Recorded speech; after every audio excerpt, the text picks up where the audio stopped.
우리가 함께 공독한 말씀을 중심으로 영적 승리를 위한 물음, 영적 승리를 위한 질문, 이런 제목으로 함께 본문의 말씀을 살펴보려고 그럽니다. 기독교 신앙은 다른 종교의 신앙과 다르게 하나님께 나아가는 신앙입니다. 다른 종교에서는 보통 신을 부른다 그러죠. 모르시나요, 잘? 신을 부르는 어떤 뭘 흔들든지 아니면 어떤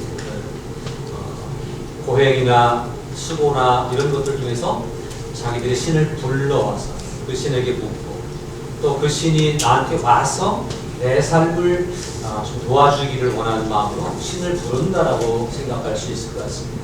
그런데 기독교 신앙은요, 하나님을 내가 있는 자리로 부르는 것이기보다는 우리가 하나님이 계신 곳으로 나아가는 것이다. 때로는 우리의 삶의 현장에 주님이 찾아오시는 것을 경험하기도 하고, 우리가 정말 주님을 찾을 수 없을 때, 저 어둠에 있을 때 주님이 거기까지 흠이신 곳까지 찾아오시는 그러한 주님이시기도 하지만, 일반적으로 우리 기독교 신앙은 하나님께 우리가 나아가는 거예요. 그래서 좀 다른 점이 있습니다. 저와 여러분들의 삶이 날마다 하나님께 우리의 삶을 오픈하고 하나님께로 가까이 나아갈 수 있는 그런 삶이 되었으면 좋겠습니다. 그러기 위해서 우리 기독교 신앙은 특별히 내 삶에 집중하는 것보다는 사실은 주님께로 우리가 집중할 수 있는 그러한 마음들이 필요하다고 하는 거예요. 내 삶에 집중하지 말라고 하는 얘기는 아니에요. 우리 학생들이 공부하는 데 집중해야 됩니다. 어른들이 돼서 이제 직장 생활이나 사회 생활이나 사람을 만나니까 거기에 집중하고 그때그때마다 최선을 다하는 것이 필요합니다. 그러나 그런 것 이상으로 우리의 믿음이 우리의 영혼을 살리고 우리의 믿음이 우리의 삶을 새롭게 하기 때문에 우리가 우리의 믿음의 주가 되시는 예수님께 집중하는 것, 그것이 아름다운 온전한 믿음의 모습이라고 하는 것입니다. 그래서 예수님께 집중할 수 있는 그러한 우리의 믿음이 될 수 있도록 최선을 다할 수 있기를 바랍니다. 이제 4월을 맞이하면서 예수님의 부활절을 우리가 이 4월달에 맞이하게 되는데, 예수님의 부활이 어디서 뚝 떨어진 것이 아니라 예수님의 고난이 지나간 후에 부활의 영광이 온 거예요. 우리 기독교 신앙도 마찬가지입니다. 고난과 시련과 이런 것들이 지나간 다음에 하나님이 허락하시는 영광을 맛보게 되는 것, 그것이 기독교 신앙일 것입니다. 특별히 4월달 주님의 고난과 주님의 부활, 승리하신 주님의 부활의 그 모습을 묵상하며 더욱더 마음에 새기는 이 4월달에 예수님께 더욱더 집중할 수 있는 그런 우리 모두가 되었으면 좋겠습니다. 함께 해보실까요? 예수님께 집중하자. 이런 믿음으로 주님께 나아갈 수 있는 우리가 되어 있습니다. 예수님께 집중해야 되는 이유는 우리가 정말 믿음의 사람으로 살기 위해서입니다. 교회 다니는 사람 정도가 아니라 믿음의 사람, 그리스도인으로 하나님의 영광을 드러내며 예수 그리스도의 향기를 나타내는 사람으로 살기 위해서 정말 예수님께 집중해야 되는 것입니다. 그렇게 집중할 때에 우리는 믿음 생활을 잘할 수 있고, 그 믿음은 결국 최후 승리를 얻게 하는 믿음이 되게 될 줄로 믿습니다. 우리가 믿음 생활하면서 최후 승리를 얻어야 되잖아요. 믿음 생활 잘하다가 마지막에 뚝 떨어지면 안 되잖아요. 끝까지 승리하는 믿음이 되기 위해서 우리는 더욱더 집중하고 최후 승리를 얻기 위해서 늘 우리에게 자문하면서 질문하면서 물어보면서 나는 과연 어떠한가? 난 과연 이렇게 하고 있는가? 질문하면서 그렇게 주님을 따라가야 되겠습니다. 오늘 본문의 말씀은 예수님이 십자가를 지시기 바로 전날 밤 늦은 밤에 주님이 겟세마네 동산에서 기도하시다가 잡혀가시잖아요. 그리고 밤새도록 신문당하시고 그 다음날 사형집행을 당해서 그냥 바로 처형을 당하는 그런 일이 있었습니다. 그런데 그 잡히시기 전에 겟세마네 동산에서 가서 기도하시기 직전에 있었던 유월절 식사를 함께 나누고, 유월절 식사 자리에서 내가 이제 고난당할 때가 됐다 라고 말씀하시고, 그리고 예수님이 또 고난당하실 때가 됐다고 하시면서 이제 내가 너희를 만나기 어려워. 그래서 성만찬을 떼어주시죠. 그래서 이것은 내 몸이다. 잔을 나눠주시면서 이것은 내가 너희를 위해 흘리신 피다. 이것이 언약의 피가 될 것이다. 그게 아주 심각한 말씀을 하시고 있어요. 뿐만 아니라 그 자리에서 주님은 내가 너희에게 다 주지만 너희 중에 누구는 나를 팔 것이다. 이런 말씀도 하셨습니다. 사실 이런 말씀을 들을 때에 주님이 오늘은 좀 다른 날과 다르다라고 하는 것을 느껴야 되고, 그리고 주님이 이런 말씀을 하시는 것은 무슨 이유에서지? 라고 생각하면서 좀 심각하게 주님의 말씀에 집중하고 따라가야 될 터인데, 그 당시에 예수님의 제자들은 그러하지 못했던 것 같습니다. 어쩌면 실수하고 실패하는 예수님의 제자들의 모습을 보면서 나도 그렇지 않은가 되돌아보고 자신에게 질문하면서 우리의 믿음을 실수하지 않는, 실패하지 않는 믿음으로 굳게 세워갈 수 있는 우리 모두가 되었으면 좋겠습니다. 금방 말씀드린 것처럼 이 심각한 시간에 제자들이 어떻게 하고 있었는지를 한번 보실까요? 여러분, 오늘 우리가 이 질문을 넣는데 첫 번째 질문은 이런 겁니다. 하나님 나라를 소망하고 있는가라고 하는 거예요. 예수님을 따라가고 있으면서, 주님 앞에 나와 있으면서 우리가 소망하는 목표가 하나님의 나라에 있는가 아니면 세상 나라에 있는가라고 하는 거예요. 오늘 우리가 읽은 24절의 말씀에 이렇게 지금 말씀하고 있죠. 또 그들 사이에 그중 누가 크냐 하는 다툼이 난지라. 지금 예수님이 아주 심각한 시간을 보내고 있어요. 예수님은 아셨을 거예요. 내가 이렇게 애절하게 절절하게 내가 모든 것을 너에게 주고 가겠다. 난 지금 이제 곧 죽음으로 가야 된다. 예수님 아셨죠? 이것을 절박하게 얘기하고 있는 시점에도 그들은 예수님을 제대로 이해하지 못하는 가운데 있었죠. 그런데 그런 상황 가운데 이들이 그 주님의 절박함을 이해하지 못하고 여전히 그들이 개인적인 욕심을 채우기 위해서 다투고 있는데, 무엇을 다투는 거예요? 누가 크냐라는 거예요. 주님의 때가 가까이 오고 있다고 하는 것을 주님 하신 말씀 속에서 느끼고 있는 거예요. 주님이 뭔가 하시더라고다, 뭔가 다르다라고 하는 것을 느꼈지만 주님이 이루실 그 일은 돌아가시는 일이었잖아요. 그런데 주님이 이제 나라를 회복하시려나 보다, 임금 되시려나 보다, 이런 생각을 하고 예수님이 임금 되시면 내가 옆에 앉아야지, 이런 욕심을 부리고 있는 거예요. 지금 이제 우리나라도 정치 시즌이어서 대통령 당선인이 있고 또 아직 현직 대통령이 있고, 매스컴을 보면서 요즘 좀 이제 덜 드러나는 것 같은데 청와대와 인수위원 간에 이렇게 갈등이 있는 것 같아요. 아직까지는 내가 대통령이야, 앞으로 우리가 대통령 될 거야, 이러면서 갈등하고 있는 모습이 참 국민들이 보기에 불편하게 하고 있습니다. 그랬으면 좋겠어요. 제 바람인데 아직까지 대통령이지만 다음 사람 위해서 기꺼이 자리를 내어줄 수 있는 그런 배려심이 있으면 어떨까. 또 앞으로 대통령에 대해서 권력을 휘두를 것이지만 아직까지는 마치 다윗이 사울을 인정해 주듯이 그렇게 인정해 주는 모습이 있으면 어떨까. 그래서 우리 믿음의 사람들에게만 해당되는 얘기겠죠. 그러나 우리가 그렇게 됐으면 좋겠다는 바람을 가지고 나라 민족을 위해서 기도해야 될 줄로 믿습니다. 자, 어쨌건 누가 크냐라고 하는 이 경쟁은 이 세상을 살아가는 모든 사람들에게 있어 늘 그래요.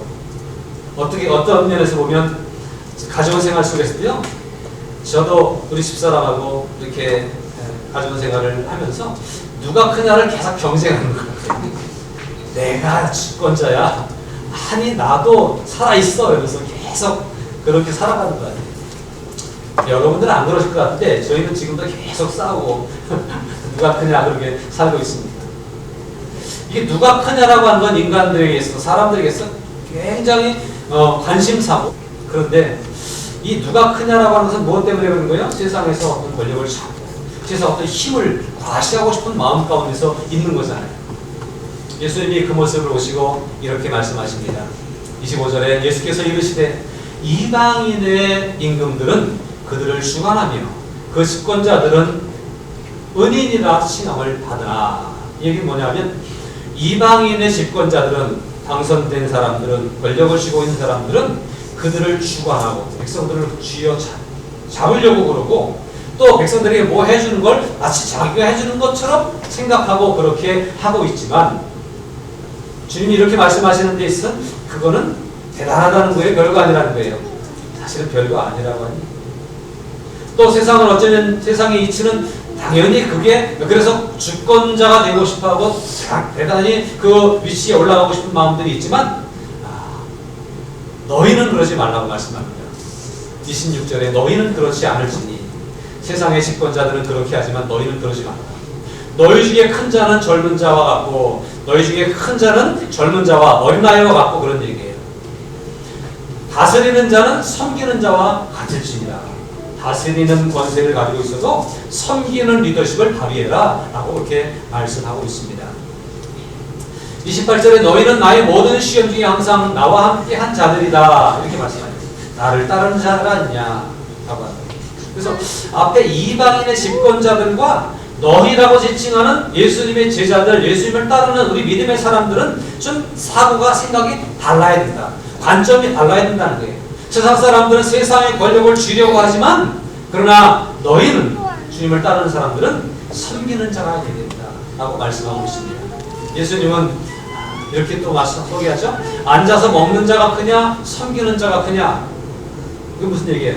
대접받는 사람이 있고 옆에서 시중 드는 사람이 있어요. 누가 크냐는 거죠. 세상의 기준에서는 앉아있는 사람이 크고 다 앉아서 대접받고 싶어하는 거예요. 출세하고 싶습니까? 왜요? 대접받고 싶어서. 성공하고 싶습니까? 왜요? 누리고 싶어서. 그러나 주님은 나는 섬기는 자로 너희 중에 있노라고 말씀하십니다. 예수님은 이 말씀을 하시기 직전에 제자들의 식사 자리에서 제자들의 꿇어 엎드려서 발을 씻어주시면서 섬김의 본을 보여주셨잖아요. 또 나가복음 10장에 보면 나는 섬김을 받으러 온 것이 아니라 섬기기 위해서 왔노라고 말씀하시잖아요. 이게 진짜 권력을 가진 이가 가져야 되는 거예요.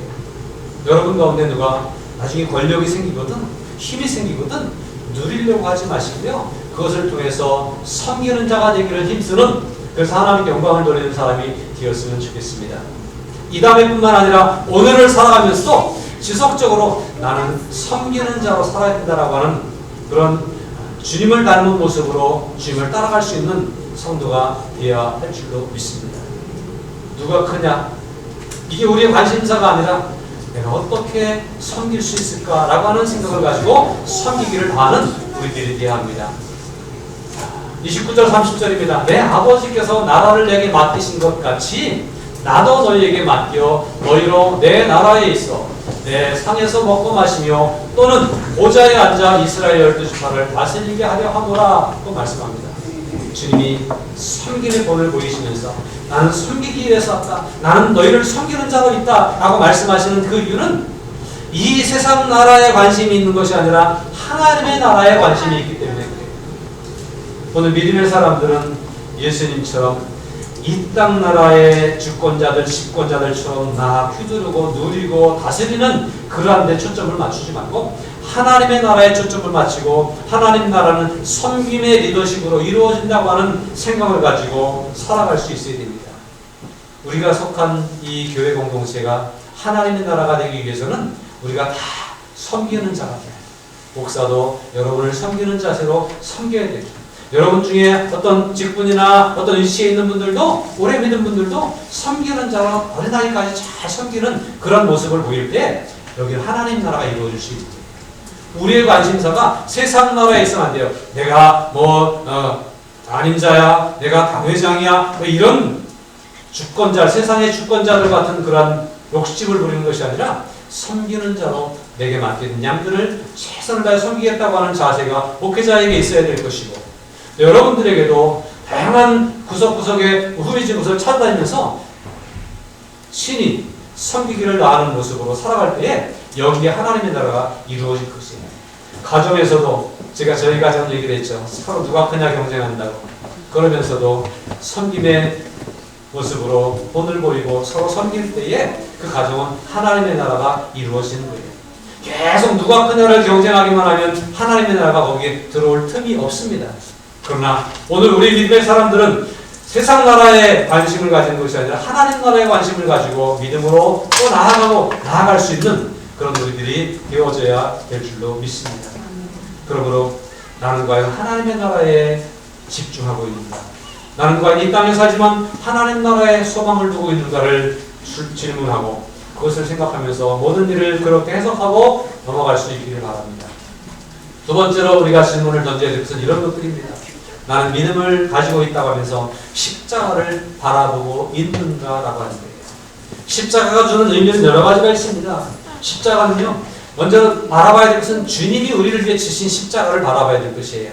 오늘 31절에 시몬아, 또 자가 잘못 나왔는데, 시몬아 시몬아 보라 사탄이 너희를 밀가부르듯 하려고 요구하였으나, 마귀는 우리의 영혼을 붙잡아다가 어디다 집어넣는 게 마귀가 하는 일이에요? 지옥에 던져넣는 것이 마귀가 하는 일이에요. 교회 다니는 사람에게도 자꾸 끄집어다가 지옥에 던지려고 계속 끼우고 있어요. 이 표현을 보세요. 밀가부르듯 하려고. 그게 뭐예요? 자꾸 시험 들게 하는 거예요. 막 흔들어가지고 시험 들게. 까부르면 어떻게 되죠? 퀴즈를 하면 어떻게 되죠? 날아가죠. 그렇게 하려고 자꾸 우리에게 시험을 주기라고, 예수 믿는 우리들에게도 시험을 주고 자꾸 넘어지게 하고 자꾸 실족하게 하는 일들을 하려고 사탄은 계속 우리 주변을 넘보고 있어요. 우는 사자와 같이 삼길차를 찾아 두루 다닌다고 그렇게 말씀하고 있잖아요. 그렇게 우리를 찾아와서 우리를 범습하고 있지만, 그러나 주님이 십자가를 지심으로, 우리를 대신해서 피를 흘리심으로, 우리를 대신해서 그 목숨을 내어주심으로 우리를 지키셨다고 말씀하고 있습니다. 32절 그러나 내가 너를 위하여 내 믿음이 떨어지지 않기를 기도하였노니. 시몬 베드로가 예수님께 하나님의 백성으로 붙잡고 있을 수 있었던 것은 사탄이 계속 끄집어 가려고 하고 자꾸 잡아가려고 넘어뜨리려고 하지만, 우리 주님께서 우리를 위해 기도하였다고 하는 말씀처럼 우리를 지키셨기 때문에 베드로가 하나님의 자녀로 남아있을 수 있는 거예요. 물론 실수합니다. 그러나 여전히 주님이 기도하셨기 때문에, 주님이 십자가를 대신 지셨기 때문에 우리의 실수를 덮으셨고 우리를 하나님의 백성으로 굳게 서게 하셨다는 사실을 우리는 기억해야 됩니다. 오늘 저와 여러분에게도 사탄은 계속 시험을 던질 것입니다. 그러나 주님이 우리를 대신 십자가를 지신 것을 믿으면 그 십자가의 능력이 사탄을 물리칠 것이고, 그리고 그 십자가의 능력으로 우리는 주님 앞에 굳건히 설 수 있게 되는 것입니다. 이 십자가를 바라보십시오. 우리가 약하다고 느껴질 때 십자가를 바라보면 주님이 보호해 주신 것을 깨닫게 될 것입니다. 우리가 힘들고 어려울 때 주님의 십자가를 바라보면 주님이 우리를 위해 고난 당하신 것을 묵상하게 될 것이고, 그리고 주님이 당하신 고난이 나를 이 힘들고 어려운 가운데서 건져내 주시고 구원해 주시는 것들을 경험하게 될 줄로 믿습니다. 십자가를 바라보십시오. 33절입니다. 그가 말하되 주여 내가 주와 함께 오게도 가겠고 죽는데도 가기를 각오하였나이다 라고 말합니다. 십자가를 바라보는 사람은요, 십자가를 바라보기 위해서는 자기 부인이 있어요. 아무든지 나를 따라오려거든 자기를 부인하고 나를 쫓아오라고 주님 말씀하셨잖아요. 그런데 오늘 베드로가 어떻게 하고 있어요? 주여 내가 각오하였습니다. 내가 결심이 대단합니다. 난 절대 흔들리지 않습니다. 여러분 그런 적 없습니까? 주님 앞에 결단하고 작정하고 기도하면서 내가 주를 위해 죽겠습니다. 주를 위해 한번 바치겠습니다. 그런 적 없습니까? 그런데 이 각오, 결심조차도 주님의 십자가 앞에서 이루어져야 됩니다. 주님의 십자가를 바라보는 사람은 내가 하는 게 아니에요. 베드로는 이 시간에 내가 한다고 그랬어요. 내가 할 수 있을까요? 내가 이 막중한 주님의 사역을 감당할 수 있을까요? 내가 주님께 결단해서 주님을 온전히 따라갈 수 있을까요? 베드로는 할 수 있다고 생각했어요. 잠시 착각했어요. 그런데 주님이 곧 여기에 뭐라고 말씀하시나요? 34절에 이르시되 베드로야 내가 내게 말하노니 오늘. 언제? 오늘. 내가 죽기를 각오하였나이다 말한 오늘. 나중에 오래돼서가 아니라 잊어버려서가 아니라 바로 오늘 내가 3번 나를 모른다고 부인하리라. 우리가 상상할 수 없는 일이에요. 내가 한다고 생각하는 모든 것들은 한계가 있어요. 내가 할 수 있다고 생각하고 느끼는 모든 것들은 부족함을 경험할 수밖에 없어요. 우리는 내가 하는 게 아니라 주님이 하시는 거고 주님의 십자가의 은혜로 할 수 있는 거예요. 우리는 여전히 사탄에게 노출되어져 있고 우리는 여전히 뭘 잘해보려고 해도 사탄의 시험을 받을 수밖에 없고 거기에 걸려 넘어질 수밖에 없는 존재들입니다. 그러나 주님은 우리를 위해서 십자가를 져주시고 주님이 우리를 위해서 십자가에서 모든 것을 다 내어주심으로 사탄의 권세를 완전히 끊어버리시면서 우리를 하나님 백성 되게 하셨고 하나님의 일꾼 되게 하셨어요. 하나님의 일에 동참할 수 있는 사람이 되게 하셨어요. 32절에 보니까 쭉 선양하면서 너는 돌이킨 후에 내가 날 부인할 거야. 그렇게 말씀하셨고 또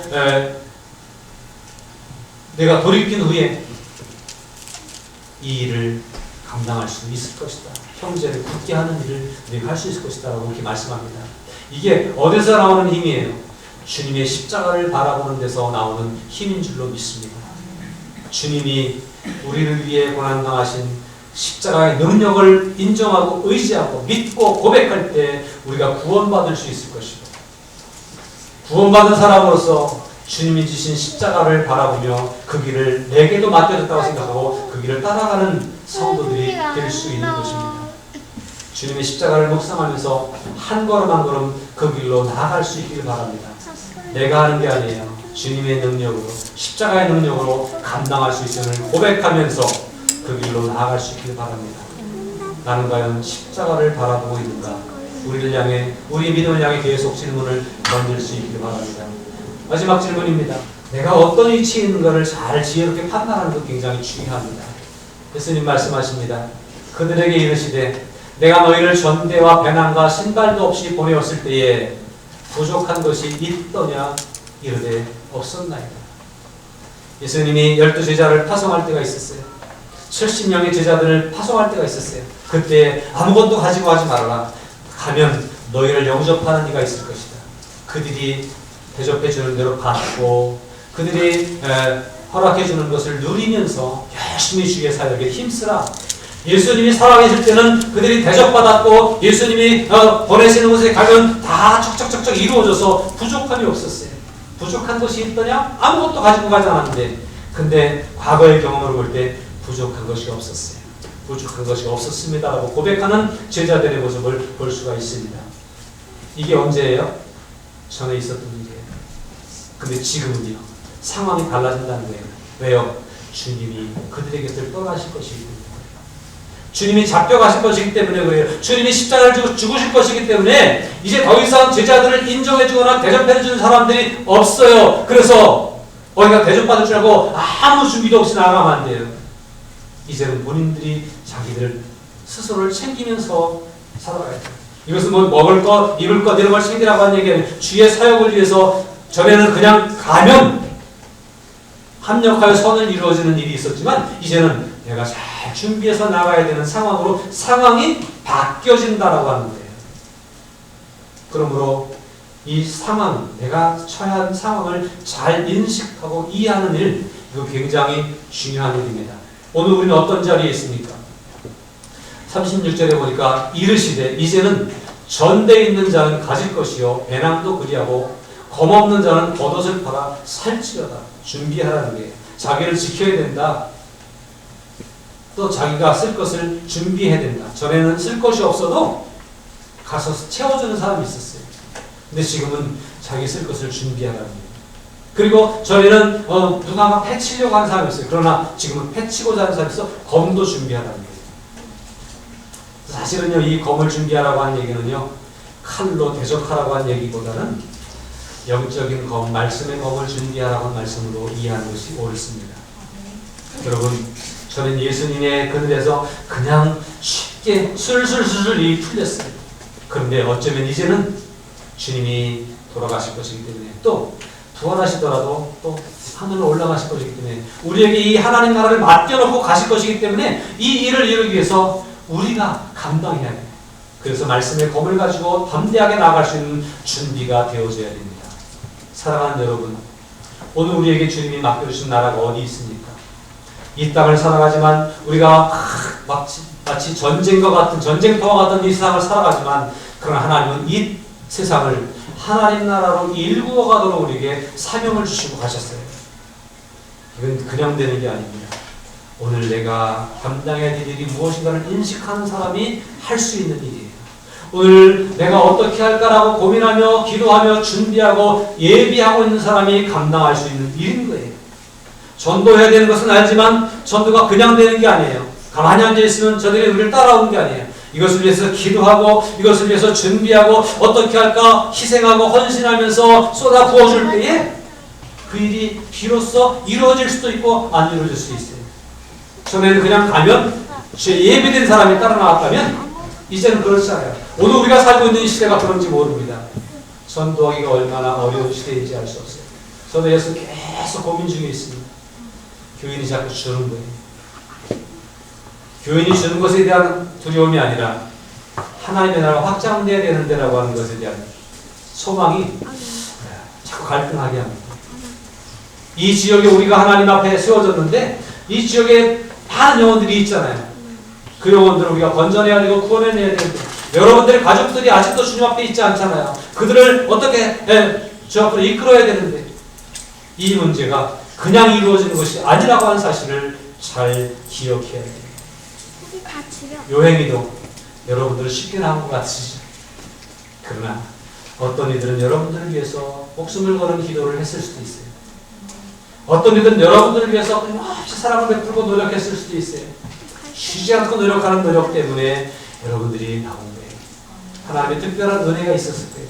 그런데 그 하나님의 특별한 은혜를 위해서 오늘 맡겨진 것을 인식하고 감당하기 위해서 기도하며 끊임없이 준비하고 대비하는 사람들을 통해서 하나님의 나라는 이 땅에 이루어지게 될 것입니다.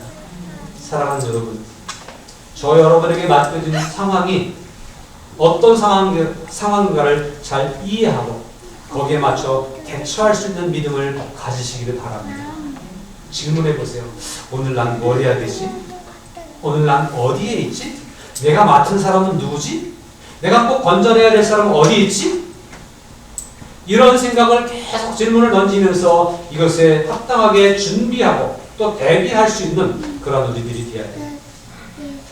내가 너에게 말하노니 기록된 바 그는 불법자의 동료로 여김을 받았다 한 말이 내게 이루어져야 하리니 내게 관한 일이 이루어져 가니니라. 예수님이 지금 계속 같이 계시다가 떠나가신다는 거예요. 주님은 그걸 두려워하지 않습니다. 그게 이루어져야 되는 것을 아셨기 때문에 이루어져 가는 것에 대해서 이제 가시겠다고 하는 얘기예요. 이제 앞으로는 어떻게 해야 돼요? 우리가 잘 준비해요. 그런데 사실 이 시간에 제자들은 잘 이해하지 못했습니다. 이렇게 말씀하시는데 뭐라 그러는지 아세요? 아까 제가 뭐라 했어요? 앞에 36절에서인가요? 검이 없는 자는 겉옷을 팔아서라도 검을 준비하라. 이 말씀이 칼을 사라고 하는 얘기가 아니라 말씀의 검을 준비하고 말씀으로 무장해서 세상을 향해 나가야 된다는 말씀으로 이해를 해야 되는데 그것을 말씀을 제대로 이해하지 못했던 거예요. 그래서 뭐라고 그랬어요? 그들이 여짜오되 주여 보소서 여기 검 둘이 있나이다. 우리 칼이 있어요. 이 칼이 어쩌면 겟세마네 동산에서 기도하시고 내려오신 주님 앞에 가룟 유다가 데리고 온 군사들이 잡으려고 하니까 베드로가 칼을 빼가지고 휘둘러서 귀를 뚝 자랐잖아요. 그런데 쓰려고 준비한 거죠. 이게 주님의 원하시는 말씀과 이해력이 부족한 제자들은 이게 안 맞았던 거예요.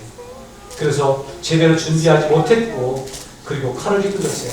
예수님 뭐라 했죠? 이것까지 참아야 된다. 검을 쓰는 자는 검으로 망한다. 주님 말씀하신 검은 그런 것들이 아니었어요. 말씀으로 준비하고 영적인 무장에서 성령 충만해서 세상을 향해 나가 싸울 수 있는 준비를 해야 된다고 말씀하고 있습니다. 십자가를 칠 준비를 하십시오. 복음을 전하기 위해서 말씀으로 무장하십시오. 우리는 연약하지만 성령의 충만함을 받아서 무장하십시오. 그래야 이 시대를 이길 수 있고 정복할 수 있고 하나님의 나라를 세워갈 수 있습니다. 이것이 오늘 우리가 처한 상황을 이해하는 거예요. 이것을 잘 이해하고 잘 준비된 사람만이 하나님의 나라를 세워갈 수 있고 이 어려운 시대에 믿음으로 승리할 수 있게 될 줄로 믿습니다. 우리 교회 전체가 또 우리 한 사람 한 사람이 잘 준비된 사람으로 이 질문들 하나님의 나라를 소망하고 있는가? 난 세상의 것에 욕심을 부리고 세상 것에만 관심을 가지고 있는가? 내가 꿈꾸는 것은요 최종적으로 하나님의 나라인가? 내가 오늘 주님의 십자가를 바라보고 있고 내가 져야 될 십자가가 어디 있는지를 찾아보고 있는가? 그리고 내가 처한 상황이 사명 앞에 있는가? 주님이 오늘 맡겨주신 일을 잘 감당하기 위해서 준비하고 있는가? 이것들을 늘 질문하면서 잘 잘 준비된 모습으로 하나님의 나라를 세워갖고 그 하나님의 나라에서 최종적으로 승리해서 주님이 뭐라 했어요? 그날에 내가 다스리는 너희도 내 우편에서 세상을 하나님의 나라를 다스리게 될 것이다 라고 말씀하시지 않습니까? 그런 우리 모두가 될 수 있기를 주님의 이름으로 축복합니다.